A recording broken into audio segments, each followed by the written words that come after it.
आरती तुम्हा सर्वांचं अगदी मनापासून स्वागत करते। तर आज मी तुमच्यासोबत शेअर करणार आहे की कोथिंबीर वडी। तर कोथिंबीर वडीची रेसिपी मी तुमच्यासोबत शेअर करणार आहे। तर कोथिंबीर पासून बरेच काही पदार्थ बनवले जातात। तर तसंच आज एकदम साधा सोपा पदार्थ आहे, तर ती आहे कोथिंबीर वडी। तर तेच मी आज तुमच्यासोबत शेअर करणार आहे। तर चला व्हिडिओला सुरुवात करूया आणि व्हिडिओ नक्की कंटिन्यू करा। तर सगळ्यात अगोदर मी कोथिंबीर स्वच्छ धुवून घेतलेली आहे आता। तर स्वच्छ अगोदर कोथिंबीर धुवून घेतलेली आहे। तर आधी इथं मध्ये मध्ये हे करतोय, तर त्याला आता सुट्ट्या लागल्यात ना, तर त्यामुळे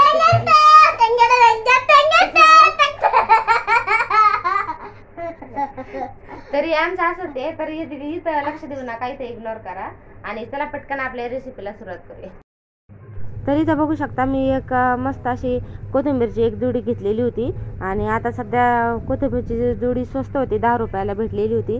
तर म्हटलं चला मस्तपैकी कोथिंबीरची वडीच बनावं। तर इथं मी मस्तपैकी अशी कापून घेत आहे।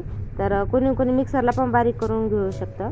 तर कापून घेतलं की आणि जास्त बारीक होत नाही, त्यामुळे आणि कुरकुरीत लागतात। एकदम मस्त अशी निवडून घ्यायची आहे। तर पिवळा अजिबात ठेवायचं नाही आहे, हिरवंच आपल्याला घ्यायचं, हिरवं पानं आणि एकदम असं बारीक त्याला चिरून घ्यायचे आहे आणि नुसतं पाला घ्यायचा आहे। तर काडी जेव्हा काही वेळेस काडी राहते ना, तर आपले वडी तुटती, तर काडी अजिबात ठेवायची नाही आहे आणि एकदम मस्तपैकी अशी बारीक चिरून घ्यायची आहेत। तर बघू शकता तुम्ही इथं मी मस्त अशी बारीक चिरून घेतलेली आहेत। तर आता धुवून घ्यायचे आहेत। तर सगळ्यात महत्त्वाचं कापून आणि धुवून घ्यायचे, ह्या दोनच टिप्स सगळ्यात महत्त्वाच्या आहे। कारण की धुवून आपल्या जोपर्यंत कोथिंबीरचं पाणी काळं निघत नाही तोपर्यंत स्वच्छ धुवून घ्यायचे आहे। 2-3 पाण्याने धुवून घ्यायचे आहे। कारण की जेवढं आपण स्वच्छ धुवून घेऊ तेवढं आपल्याला तर चांगलं होतं। तर अशा पद्धतीने धुवून घ्यायचं आहे। तर बघू शकता तुम्ही त्यासाठी त्यानंतर इथं वाटण मी काढते। तर लसूण घेतला आहे, मिरची घेतली आहे, थोडीशी हळद टाकलेली आहे, थोडीशी जिरं मोहरी टाकलं आणि त्यानंतर वरून मीठ टाकलं आणि मस्त बारीक करून घेतलेले आहे। एकदम साध्या पद्धतीनं बनवत आहे। तर प्रत्येकाची बनवण्याची पद्धत वेगवेगळी असते। तर मी तर अशाच पद्धतीनं बनवते। तर त्यानंतर मी आता टाकले 4 चमचे बेसन पीठ, 4-5 चमचे टाकायचे तुम्हाला पाहिजे तेवढं। तर त्यानंतर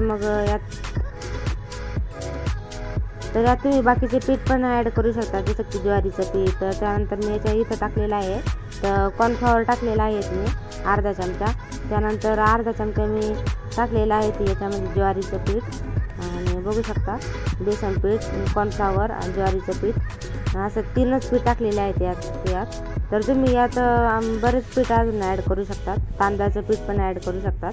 तर कॉर्नफ्लॉवर माझ्याकडं होतं, तर त्यामुळे मी टाकले आणि त्यानंतर मी 1 चमचा तेल टाकलेलं आहे यात। तर बघू शकता आणि कॉर्नफ्लॉवरने कुरकुरीत होतात, त्यामुळे 1 चमचा भर का होत नाही, कॉर्नफ्लॉवर टाकायचं आहे। आणि हे सगळं टाकल्याच्या नंतर मस्तपैकी असं बारीक करून घ्यायचं आहे। मी बारीक केलेली मिरची आहे आपली ती पण टाकून घ्यायची आहे आणि हे सगळं एकदम आपल्याला मळून घ्यायचं आहे एकदम। तर बघू शकता तुम्ही अशा पद्धतीनं मळून घ्यायचं आहे सगळं। तेल यामुळे टाकायचं आहे की तेल मळता वेळेस आपल्या हाताला ते चिपकलं नाही पाहिजे। तर बेसन पीठ टाकलेलं आहे त्यामुळे ते चिपकतच असतं, किती पण हे केलं तरी पण तरी तेल टाकल्यामुळे थोडासा तरी फरक पडतो आणि बेसन पीठ चिकट असतं त्यामुळे ते हाताला चिपकतं। तर अशा पद्धतीनं मस्त मळून घ्यायचं आहे, बघू शकता। तर मी इथं कमी वाटत होतं मला, तर बेसन पीठ मी पुन्हा ॲड केलं यात। तर बघू शकता आणि हाताला पण खाली पण चिपकत होतं सगळं। तर अशा पद्धतीनं मी पीठ मळून घेतलेलं आहे। तर असं आणि त्यानंतर आपल्याला असं गोल असे रोल करून घ्यायचे आहे। तर अशा पद्धतीनं रोल करून घ्यायचे आहे। तर तुम्ही गोळे पण करून घेऊ शकता आणि अशा पद्धतीनं रोल पण करून घेऊ शकता। तर जसं सोपं वाटेल तसं करू शकतात, की एवढं काय अवघड नाही आहे। तर अशा पद्धतीने करून घ्यायचे मस्त आणि होता लगेच इझिली, जास्त काय वेळ लागत नाही, पटकन होणार आहे आणि मुलांना डब्यासाठी तर एकदम परफेक्ट आहे। तर छोट्या पोरांना पण अशा पद्धतीनं केलं तर ते पण खातात मस्त आणि आपल्याला पण नाश्ता वगैरेला तर छान नसते। तर अशा पद्धतीनं मस्त करून घ्यायचं आहे। तर इथं माझे झाले ते 4, तर मोठं केले होते, तर त्यामुळे इथं माझे 4 झाले होते। आणि मग मी हे करतच होते तेव्हाच मी एका साईडला गॅसवर पाणी ठेवलेलं होतं गरम करायला आणि त्यानंतर ह्या चाळणीमध्ये आपल्याला ठेवायचे आहे. तर चाळणीला अगोदर तेल लावून घ्यायचे, कारण की तेल लावलं की खाली चिपकू नये म्हणून. तर आपल्याला याला वाफळून घ्यायचं आहे. तर बघू शकता अशा पद्धतीने तेल लावून घ्यायचं आहे आणि ठेवून घ्यायचं आहे. आणि अगोदर पाणी ठेवलेलं, त्यामुळे पाणी लगेच गरम झालेलं आहे. आणि मग याच्यावर पाण्यावर आपल्याला ही चाळणी ठेवायची आहे आणि एकदम 10 मिनटं झाकण लावून त्याला तर वाफवून घ्यायचं आहे. तर एकदम 10 मिनटामध्ये आपलं तयार होतं. तर बघू शकता इथं 10 मिनटामध्ये इथं आपले मस्त आपले कोथिंबीरच्या वड्या आपल्या इथं वाफळून तयार आहे. आणि तुम्ही बघू शकता फुगलेल्या पण आहे आणि एकदम आतमधून सुद्धा शिजलेल्या आहेत.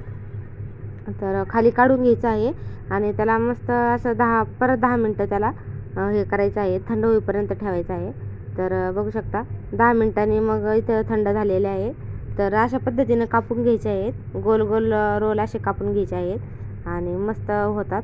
तर अशा पद्धतीनं कापून घेतले की एकदम छान होतात. आणि एकदम मध्ये बघू शकता तुम्ही आतमध्ये पण किती छान एकदम मस्त शिजलेलं आहे. नुसतं 10 मिनटामध्येच आपलं एकदम शिजून परफेक्ट होतं.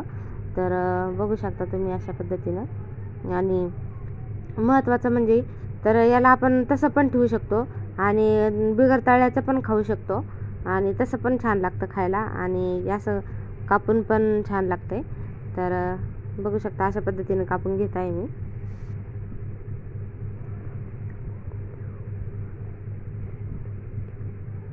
तर फायनली इथे सगळ्या माझ्या कापून झालेल्या आहेत. तर बघू शकता किती छान अशा कापून झालेल्या आहेत. आणि त्या मग त्यानंतर मी तळून घेत आहे.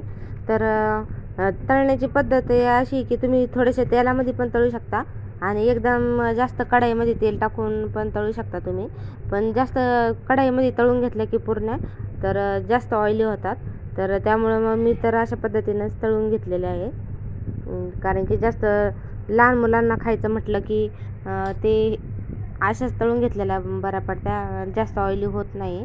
तर बघू शकता मी तव्यावर तेल टाकून आणि एकदम मस्त असे भाजून घेत आहे.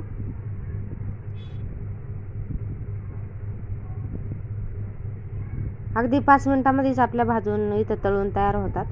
तर जास्त काय वेळ लागत नाही याला. आणि नेहमीप्रमाणेच एका हाताने फोन पकडायचा आणि एका हाताने शूट करायचं. तर असंच आहे. तर बघू शकता एकदम 5 मिनटामध्येच आपल्या एकदम मस्त अशा खमंग तळून झालेल्या आहेत. आणि किती मस्त कलर पण आलेला आहे बघा. एकदम तेलाचा पण कमी वापर झालेला आहे. आणि ज्यांना ऑइली आवडत नाही जास्त खायला तर त्यांनी अशा पद्धतीने तळल्या तर खूप होतात. एवढंच की थोडेसे तुकडे होतात आणि आपण डायरेक्ट कढईमध्ये तेलात तळले की जास्त तुकडे होत नाही. तर इथं माझे थोडेसे तुकडे झालेले होते, कारण की मी याच्यावर तळून घेतले आणि जास्त हलवलं होतं त्यामुळं तुकडे झाले. तर बघू शकता तुम्ही एकदम मस्त अशा परफेक्ट आपल्या तळून झालेल्या आहेत आणि कसला खमंग वास येते. तर कसा वाटला आजचा आपला रेसिपीचा व्हिडिओ आवडल्यास लाईक करा, शेअर करा. असं चॅनलला कनेक्ट राहा. खूप सारं प्रेम द्या, खूप सारा आशीर्वाद द्या. तर पुन्हा भेटूया आणखीन एका नवीन व्हिडिओमध्ये. तोपर्यंत बाय बाय.